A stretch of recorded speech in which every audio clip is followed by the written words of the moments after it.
변호사님은 본인 똑똑하다고 생각해요? 네. 하영 변호사님은요? 그럼 저도 네. 아니, 근데 왜냐면은 주혜 변호사 답이 뭐예요? 얘 아니오야. 안녕하세요 여러분. 이웃집 변호사입니다.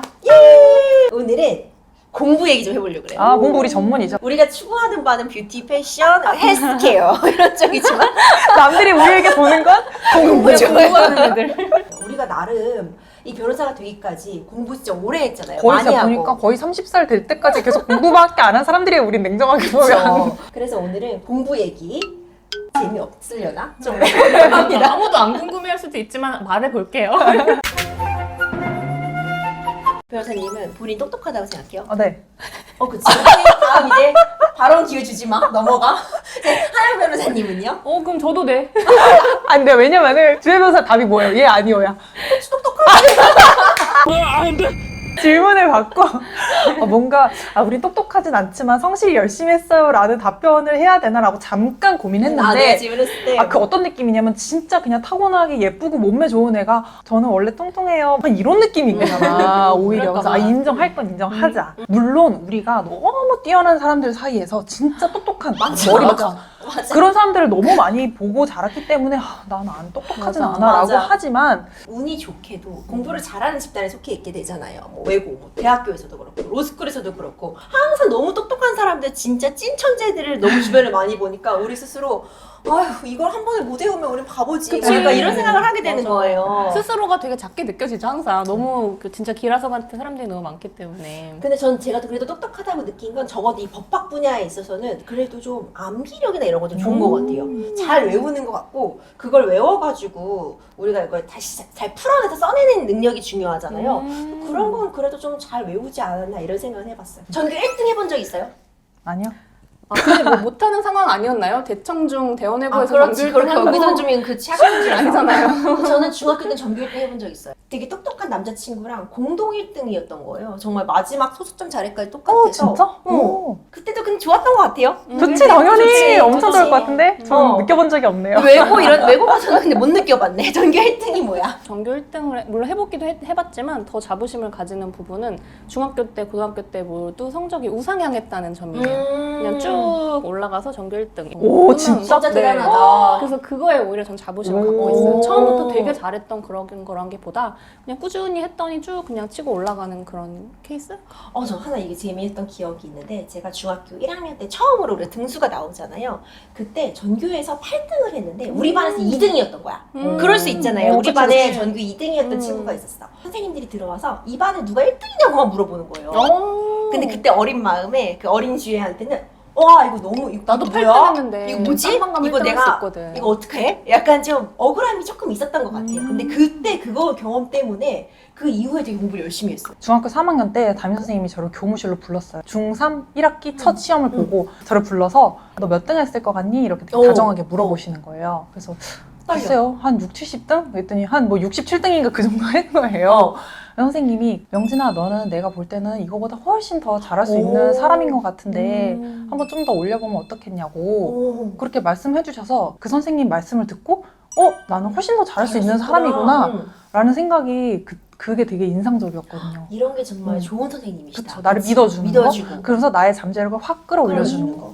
이런 또 포인트들이 있는 것 같아. 어쨌든 우리가 시험도 많이 봐봤고 나만의 공부 비법이 있어요? 저는 스팀백을 맞아야 공부를 하는 스타일이거든요. 뭘 맞아요? 스팀백. 그러니까 뭔가 갑자기 확 불타올라야 되지. 막 매일매일 성실하게 뭘 해내고 이런 걸 잘 못해요. 그리고 그렇게 한다고 뭔가 알게 되지도 않고 그냥 내가 갑자기 이거 좀 궁금한데? 이러면 그냥 후루룩 이렇게 몰입이 돼야 좀 되는 스타일이라 그게 안 되면 사실 망하는 시험도 있어요. 이건 일종의 약간 천재형 아니에요? 내가 원하는 딱 뭐가 있으면 딱 근데 우리가 과목을 막 10몇 가지를 하는데 그중엔 알고 싶은 것도 있지만 알고 싶지 않은 것도 않죠. 있잖아요. 그럼 맞아요. 그거 공부 안 해요? 진짜 꾸역꾸역 하기 싫지만 그러니까 뭐 저는 A를 목표로 하지 않고 뭐 B뿔 정도를 목표로 한다던가 시험에 쓸 수 있는 만큼만 하자 이렇게 한다든지 그렇게 하는 거죠. 나머지는 나머지는 완전 벼락치기형이거든요.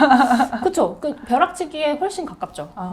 명진 변호사님은요? 저는 좀 매일매일 할 수 있는 만큼만 분량을 짜요. 그치 중요하지. 그래서 그거를 넘어가면 내가 그 스트레스만 받고 못하는 게 뻔하기 때문에 진짜 조금 그날 할 수 있을 만큼만 딱 해서 오늘 끝나고 이제 집에 가면서 오늘 할 거 다 했다 이러고 갈 수 개운하게. 있게.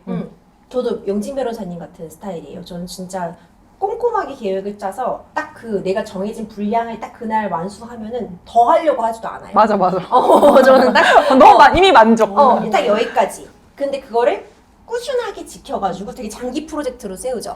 왜 우리가 영단어도 뭐 30일 완성 이런 책들 있잖아요. 저는 그러면 매일 하나씩 그럼 외워요. 맞아, 진짜 그럼 한 저도. 달이면 완성이 되는 건데, 그러니까 벼락치기는 전 절대 안 돼. 저는 꾸준히 하는 스타일이고, 또 나만의 저만의 비법이라면은 특히 로스쿨 같은 데서는 저는 수업 듣고 하면은 정리 노트 만들었어요. 그러니까 그거를 워드로 만들기는 했는데 시험 때는 교과서를 보지 않고 내가 정리한 거를 볼 수 있게끔 나만의 자료를 만드는 게 저의 스타일이다.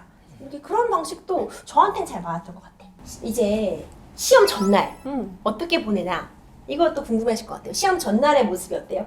시험 전날 확실히 그동안 했던 거 워낙 우리 공부할 양이 많으니까 처음에 한 번 다 보는데 예를 들어 1년이 걸릴 수도 있어요. 그쵸, 맞아요. 1년을 다 보고 그 다음에 2회 두고 시작할 땐 또 그만큼 많이 줄어있고 줄고. 보는 시간이 점점 줄어들게 공부를 하잖아요. 딱 마지막 하루 볼 그걸 위해 사실은 1년 맞아. 이상 공부하는 맞아. 거죠. 이 몰래 10회독 하면 목불투 시험이 없다고 했어요. 근데 10번을 본다는 게 사실 이 방대하는 건 쉽지 않거든요. 5회독만 해도 충분히 붙는데. 근데 이제 우리가 이제 여러 번 명지 변호사님 말대로 한 번 보고 두 번 보고 줄여나가면서 저는 마지막에 제가 만든 그 정리본만 보는 시간으로 마지막 보통 전날은 참는 것 같거든요. 그래서 그 정리본을 발해점을 써서 5번을 쓰면은 사실 항상 성적이 좋거나 이렇게 시험에 합격하거나 이게 되더라고요. 그러니까 내 걸 만드는 과정, 결국 전날에 그래서 저는 막 밤새고 이러는 거 전혀 아니고요. 전날은 오히려 평소처럼 지내고 좀 몸을 좀 쉬되 내가 정리한 자료를 본다 이렇게 했던 것 같아요. 저는 좀 벼락치기 하는 스타일이라 전날까지 막 안 봤던 것들이 있고 이럴 수 있거든요. 그런 과목들은 이제 막 꾸역꾸역 울면서 하는 거고 그렇지 않고 준비가 된 과목들은 그냥 일찍 자고 그게 더 중요했던 것 같아요. 이거 나 굉장히 요새 근원적인 질문이야. 오, 뭔데? 공부를 잘하는 게 인생에서 그렇게 중요할까? 사실 그렇게 중요한 건 아닌 것 같아요. 그건 중요한 것 같아요. 인생을 살다 보면 되게 고민하게 되는 부분들이 많이 생기거든요. 뭐 예를 들어 이사를 간다. 이사를 어떻게 해야 되지? 찾아봐야지. 공부 슉 해서 딱 하고 어떤 이슈를 되게 깊숙이 파고들어서 알고 내 입장을 정리하고 행동으로 나아가는데 이런 게 조금 수월해진다는 점? 그래서 인생을 사는 여러 가지 라이프 스킬을 쉽게 습득할 수 있다는 점에서 저는 도움이 되는 것 같아요. 제 경험상으로는 너무 한정된 공부를 해서 어떻게 잘 사는 이제 그런 사람들만 보다 보니까 공부를 꼭 어떻게 해야 된다라고 생각을 저는 좀 편협하게 해왔던 것 같아요. 근데 그게 아니라 정말 다양한 환경에서 자라오고 다양한 경험들을 하면서 지금 이제 제 또래가 된 친구들을 봤을 때 제가 생각지도 못한 방법으로 행복을 나름대로 추구하고 있는 삶을 보면서 공부해야만 뭔가 선택지가 많아지고 인생에서 그런 건 아닐 수도 있겠다. 공부를 잘해서 좋은 대학을 가면은 뭐 더 좋을 수 있죠. 공부를 잘해가지고 뭔가 좋은 직장에 가는 것도 좋은 건데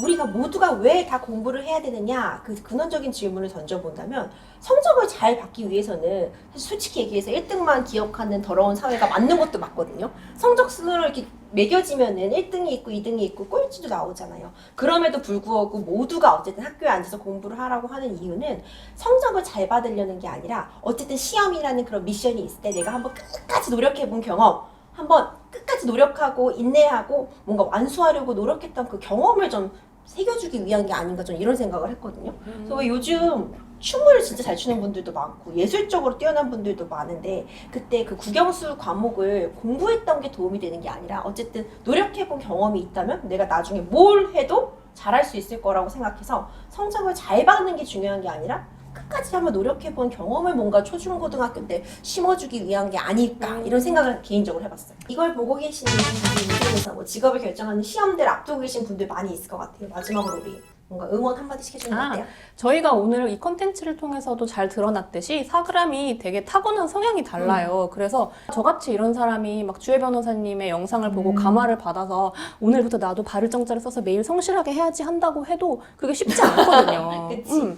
되게 멋지고 되게 존경스러운 방법인 건 맞는데 나랑 맞는 걸 파악하는 게 사실 제일 먼저인 것 같아요. 나는 어떤 사람인가? 어떻게 해야 지식을 쉽게 습득할 수 있는지에 대한 밑작업을 좀 깊이 해보시고 그 다음에 여러 가지 나랑 맞는 얘기를 해주는 사람들의 컨텐츠를 수집하면서 아 이렇게 하면 되겠다라는 가이드를 만드시는 게 중요하지 않을까 생각합니다. 후회가 없는 게 중요할 것 같아요. 내가 지금 어떤 하루를 보냈는지 내가 오늘 후회 없이 재밌게 놀았다면 그걸로 만족이고 내가 오늘 후회 없이 공부했다면 그건 뭐 더 좋은 걸 거고 모두 원하는 결과를 얻으실 수 있기를 또 응원하면서 이 영상 마치도록 할게요.